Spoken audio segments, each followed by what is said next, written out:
Salam sejahtera, terima kasih karena bersama dengan saya di Nazilin Unity Channel. Di Asak bertubi-tubi, akhirnya Anwar Ibrahim buka cerita. Ini berkaitan dengan anugerah kontrak runding terus. Anwar Ibrahim tak habis-habis diserang oleh pembangkang. Mereka cuba nak menjatuhkan Anwar Ibrahim dengan pelbagai cara. Tidak dapat dinafikan Anwar Ibrahim bukan sosok Perdana Menteri yang sempurna 100%. Tetapi sehingga kini masih sukar untuk kita mencari pengganti Anwar Ibrahim yang benar-benar layak. Kata Anwar Ibrahim, tiada lagi anugerah kontrak runding terus. Beliau menolak amalan cetus ketirisan dan korinisme. Saudara-saudara sekalian, banyak kelemahan di dalam negara ini disebabkan oleh kontrak runding terus yang boleh menyebabkan ketirisan dan juga mengundang kepada pesalah guna kuasa. Apabila berlaku ketirisan, uang yang sepatutnya digunakan untuk pembangunan hanya hilang begitu sahaja. Satu lagi benda yang paling dibenci oleh kita semua ialah kronisme, yang mana mengayakan diri sendiri, keluarga dan juga rakan sahabat. Inilah yang harus kita hapuskan. Sebagai pemimpin, Anwar Ibrahim berusaha untuk menghapuskan perkara tersebut. Datuk Seri Anwar Ibrahim menegaskan budaya penganugerahan kontrak secara runding terus boleh diatasi dan tidak boleh diteruskan. Selain tiada tolak ansur dalam amalan yang hanya membuka ruang ketirisan, kronisme dan salah guna kuasa. Justru Perdana Menteri yang juga Menteri Keuangan berkata, seluruh jentera dan sendi kekuatan kerajaan mesti patuh dan tunduk pada hukum dan undang-undang, bukan sebaliknya, kata beliau. Sebelum kita teruskan ulasan yang panas ini, jangan lupa tinggalkan komen Anda dengan tanda pagar Kami Sayang Malaysia. Tapi sebelum itu, izinkan dulu saya berkongsikan kepada Anda semua, ini terapi imun Transovector for Life, terapi imun yang meningkatkan daya imun badan kita sehingga 400%. Secara umum dan ringkasnya, apabila daya imun badan kita lemah, apabila imun badan kita jadi bodoh, apabila imun badan kita tidak lagi bertindak dengan kuat dan bijaksana, kita tidak sembuh daripada sebarang penyakit, bahkan imun badan yang bodoh menyerang diri kita sendiri. Tetapi terapi imun ini mendidik, mengajar imun badan kita jadi kuat dan bijaksana dan seimbang, supaya imun badan kita menjadi doktor di dalam tubuh badan kita, lalu menghapuskan akar penyakit yang bersarang di dalam tubuh badan kita. Cepat dapatkan produk yang hebat ini. Ini ialah penemuan paling bersejarah dalam abad ini, dunia kedokteran, halal dan diperakui dokter-dokter di seluruh dunia. Mungkin ini ialah jawaban kepada doa Anda selama ini. Saudara-saudara sekalian, Perdana Menteri yang juga Menteri Keuangan berkata, seluruh jentera dan sendi kekuasaan kerajaan mesti patuh dan tunduk pada hukum dan undang-undang, bukan sebaliknya. Beliau berkata demikian ketika membentangkan bacaan kali kedua RUU Perolehan Kerajaan 2025 di Dewan Rakyat hari ini. Bagi menjawab cabaran ini, Perdana Menteri berkata kerajaan sudah pun menggerakkan beberapa kerangka penting, antaranya kerangka ekonomi madani serta rancangan Malaysia ke-13 yang digarap, bukan sahaja dalam memperkukuh ekonomi tetapi bagi meleraikan segala kebejatan kerosakan yang membelit negara sejak sekian lama. Usaha memecahkan hegemoni, pengaruh atau dominasi dan monopoli kartel daripada telur, ayam, sayur-sayuran hingga lampu batu-batan sedang digerak dan dilaksanakan meskipun jalannya penuh onak dan duri, kata Anwar Ibrahim. Sekian dulu untuk kali ini. Jangan lupa tinggalkan komen Anda, tekan butang subscribe. Bye-bye. Salam sejahtera, terima kasih karena bersama dengan saya di Nazilin Unity Channel.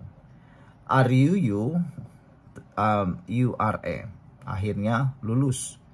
Anda tonton dulu video ini, baru kita ulas apa yang berlaku sebenarnya. Banyak rahasia terbongkar dan banyak persoalan yang mula timbul. Jom tonton video ini.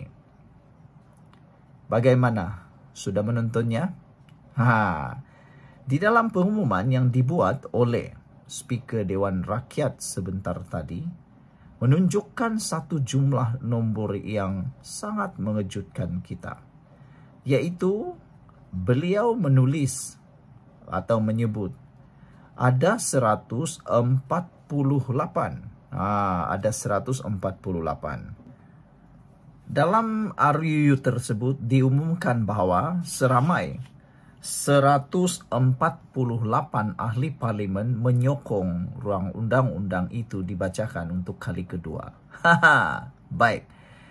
Jumlahnya mengejutkan kita. Tidak hadir 17. Tidak mengundi pula 57. Kita nak ulas sebenarnya di sini. Di mana pembangkang yang kata mereka paling ramai undi? Ini kali kedua pembangkang kalah teruk dalam undian di parlimen. Ini kali kedua menunjukkan memang pembangkang tidak cukup jumlah di parlimen. Tapi mereka paling bising, seakan-akan mereka lah yang paling banyak ahli parlimen. Setakat ini pada 27 Ogos 2025, angka rasmi yang pernah dipetik terbaru oleh Zahid Hamidi ialah Anwar dikatakan mempunyai sokongan ahli parlimen seramai 154 ahli parlimen, lebih 2/3 majoriti. Kenyataan itu dilaporkan pada 13 Julai 2025. Dan saudara-saudara sekalian, apabila kita lihat 148 setuju dan tidak hadir 17, jumlah, kalau dijumlahkan tidak hadir dan yang setuju ini, jumlahnya ialah 165 orang. Makna kata, Anwar Ibrahim memiliki undi yang sangat cukup banyak. Karena saya boleh bayangkan, kalau betul pembangkang ini bersatu hati, mustahil dia tidak akan hadir. Dia mesti hadir. Maknanya, dapat disimpulkan secara teorinya, ada ahli parlimen turut menyokong RUU rang undang-undang untuk urah tersebut. Aduh, kesian juga kan? Tapi sebelum itu saya kongsikan dulu kepada Anda semua, ini terapi imun Transovictor for Life, terapi imun yang meningkatkan daya imun badan kita sehingga 400%. Secara umumnya, apabila imun badan kita lemah, apabila imun badan kita jadi bodoh, kita tidak sembuh daripada semua jenis penyakit. Bahkan kita senang kena penyakit dan penyakit berulang-ulang hinggap dalam tubuh badan kita. Tapi apabila terapi imun ini mengajar, mendidik imun badan kita menjadi bijaksana dan kuat serta seimbang, maka semua akar penyakit boleh dihapuskan, boleh dihapuskan daripada tubuh badan kita karena imun badan kita yang kuat dan mengenal mana satu lawan, mana satu kawan dalam tubuh badan kita. Dapatkan produk yang hebat ini melalui nomor telepon saya yang tertera.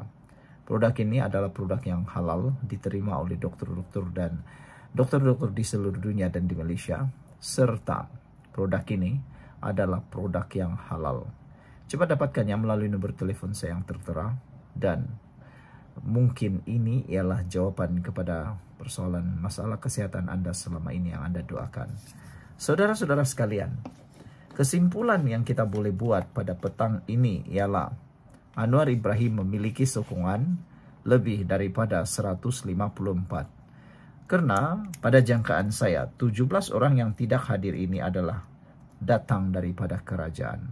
Mungkin ahli-ahli parlimen itu mempunyai tugasan di luar. Karena kalau 17 ini adalah pembangkang, mustahil dia tak hadir.